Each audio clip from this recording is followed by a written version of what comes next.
7:02 de la mañana, sigue con nosotros Daniel Natal, él es abogado especialista en derecho condominial venezolano.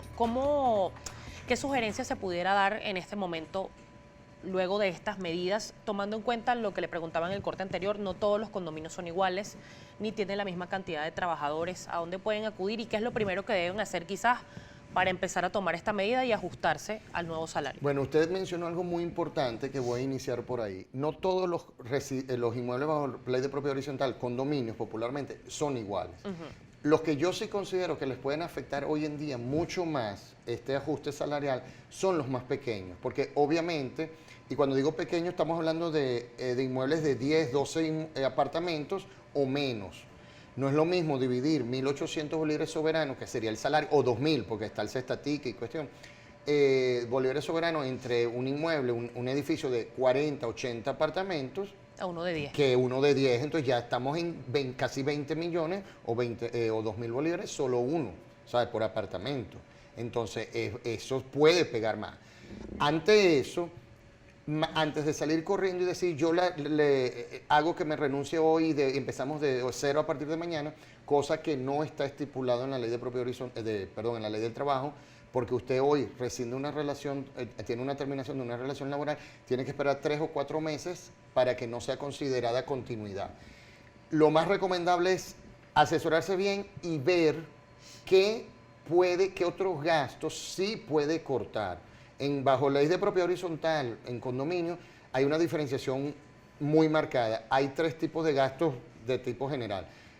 Gastos obligatorios, gastos necesarios y gastos suntuosos. Obligatorios son aquellos gastos que la ley le dice, usted tiene que pagar esto, usted como comunidad. Esto es un gasto común dividido en alícuota para todos. Un gasto obligatorio es el salario de sus empleados. Usted no lo puede relajar. Usted no puede decir yo le pago más o le pago menos. Un gasto necesario, que para mucha gente es obligatorio, pero no para todos, porque no es obligatorio por ley, pero es necesario, la bomba de agua, el ascensor. Usted perfectamente puede vivir sin ascensor y sin agua, incómodamente, pero lo pudiera hacer. Y un gasto suntuoso es, por ejemplo, tenemos un caso, un edificio que en una cuadra tienen una isla enfrente y cada uno de los 3 edificios tiene la jardinería como el derecho de frente. Okay. Entonces, bueno, hay 2 edificios que dijeron, miren, nosotros no podemos pagar eso, y hay uno que continúa. Entonces es comiquísimo, porque el primero parece un campo de golf, todo bonitico verde, y lo demás una selva amazónica sin podar.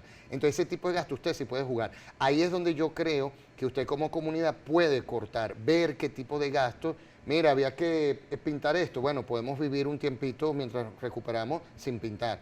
Pero no puede usted disponer unilateralmente de no pagarle al trabajo residencial, al vigilante si lo tiene, jardineros, salvavidas, limpiadores de piscina, mantenimiento. Hay bastantes tipos, incluso también hay administradores, hay inmuebles que tienen una pequeña oficina y lo contratan al señor tal y él es el que está todos los días coordinando las actividades. En este caso, estas decisiones en cuanto a los trabajadores residenciales, hay que tener claro que los presidentes, en este caso de Junta de Condominio, no son los patronos de Excelente pregunta y se la agradezco. Eso es bueno aclararlo, por Totalmente. favor, porque quizás se puede incurrir en esto también. Totalmente. En términos generales y muy lamentablemente, bajo ley de propiedad horizontal, los presidentes de condominio siempre se toman atribuciones más allá de sus verdaderas funciones.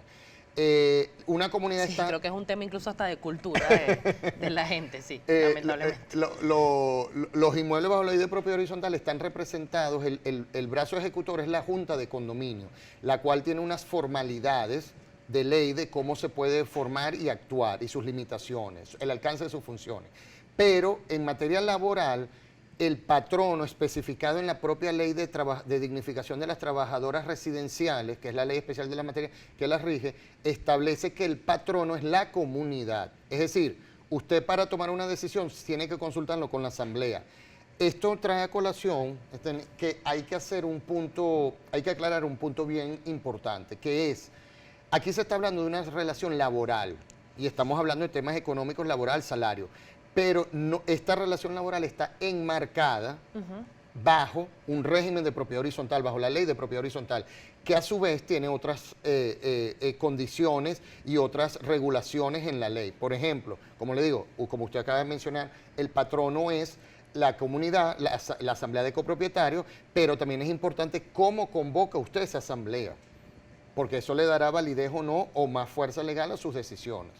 En definitiva, como usted dice, un propietario o un presidente o un vicepresidente, la doña Bárbara del edificio que tiene 50 años en la Junta de Condominio y no lo entrega, el ex militar que se cree el dueño del edificio, esa persona individual no puede tomar una decisión, y si la toma, tiene responsabilidades de distintas índoles, mínimo civil.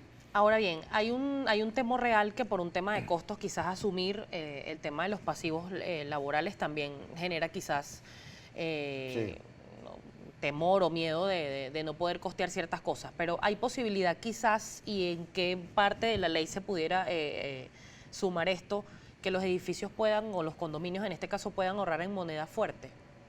Bueno, eso es un tema muy particular. Obviamente la moneda de curso legal es el bolívar soberano en este momento, pero se pudiera quizás. Pero es que yo no lo... De hecho, usted está hablando con alguien que yo mantengo un criterio incluso desde con el control cambiario. La ley del Banco Central durante estos últimos 20 años, hay unos artículos particulares que habla de la moneda cuenta y de la moneda pago. Eso nunca fue derogado. Mucha gente en la doctrina coincide con mi opinión, gran parte del sector asegurador, gran parte del sector comercial de arbitraje, coincidimos con esto, es decir, era perfectamente válido yo poner en un documento con usted y conmigo, yo le vendo este vaso de agua por $10 americanos, por ejemplo. Me lo tiene que pagar en bolívares, pero la referencia es $10. El problema es el cambio, quién va a estipular quién va a determinar ese cambio. Pero sí es una práctica hoy en día común. Muchos servicios se están cotizando en moneda extranjera. Entonces, yo tengo muchos casos de inmuebles que se colecta y de una vez a título personal a alguien, mira, bueno, que hay 10 bolívares, bueno, compra cualquier tipo de moneda extranjera, lo que alcance con esos 10 bolívares y se guarda. Y así se han estado manejando. Es un poco delicado todavía porque estamos como en esta incertidumbre de ponerlo en papel, pero en la práctica la comunidad se tiene que resguardar económicamente y está buscando ese resguardo económico. Abogado, hay muchos comentarios para usted a través de @primerapágina. Voy a permitirme leerle varios. Por acá le dice Carlos Flores: los condominios no son empresas. Es absurdo pretender justificar el pago con el aumento de salario, y cuando el residente es un pensionado tiene que inmolarse también. Todo es improvisado, destinado a fracasar. Y le pregunta por acá, un segundito, Yubisay Rodríguez: la administradora y los propietarios pueden exigir al conserje sacar el carnet de la patria para que el gobierno cubra el aumento por 3 meses. Bueno, las dos preguntas están relacionadas. Carlos Flores tiene razón, los condominios no son empresas, y está relacionada con la segunda pregunta de Yuraibi Pérez, creo. Yubisay Rodríguez. Rodríguez. Primero, el gobierno, eso no está en Gaceta, para empezar. O sea, no lo mencionaron formalmente con lo de la Gaceta.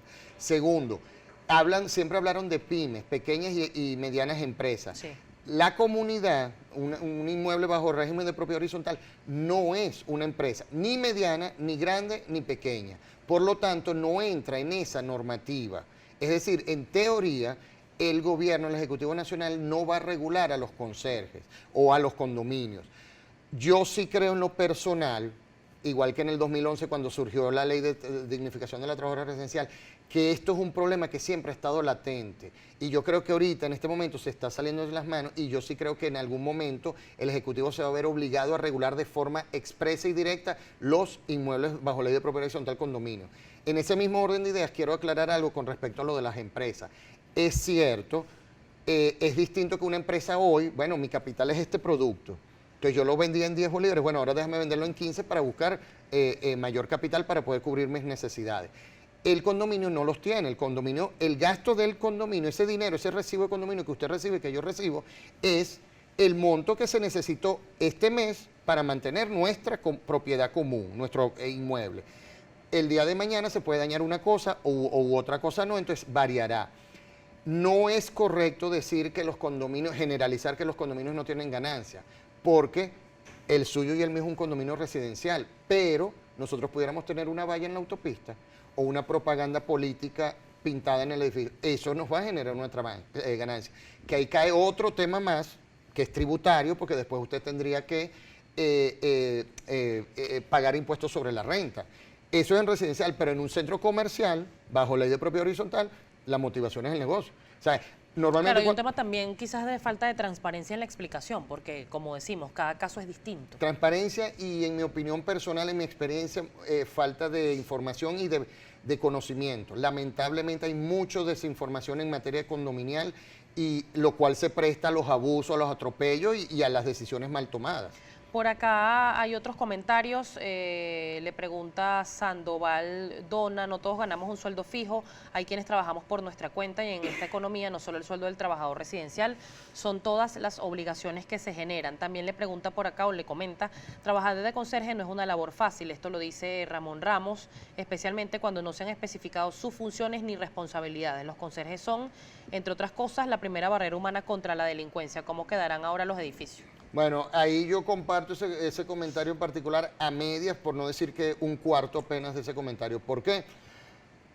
Primero, que sí están especificadas pero muy claramente las funciones de la trabajadora residencial en esta ley especial de la materia, lo cual a su vez ha hecho que en muchos casos la trabajadora residencial sea precisamente lo contrario de lo que está diciendo el señor. Por lo menos hoy en día, según esta ley, la trabajadora residencial no puede cambiar un bombillo, porque en teoría usted necesita un técnico especialista para eso.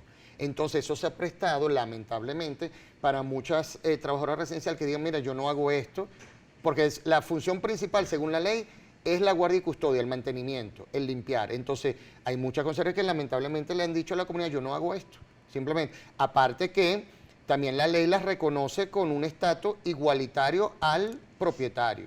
Es decir, yo, trabajador residencial, tengo derecho a accesar cualquier área del inmueble igual que un... Quiero consultarle esta porque me parece grave. Además, el Sí. señor Carlos Alberto le dice lo siguiente, ¿a dónde puede ir la conserje de mi edificio donde la junta de condominio la tiene hostigada, le quitaron las llaves de las áreas comunes, inclusive le quitaron el acceso al ascensor y la amenazan con cambiar la cerradura de la conserjería, todo porque no quiere renunciar?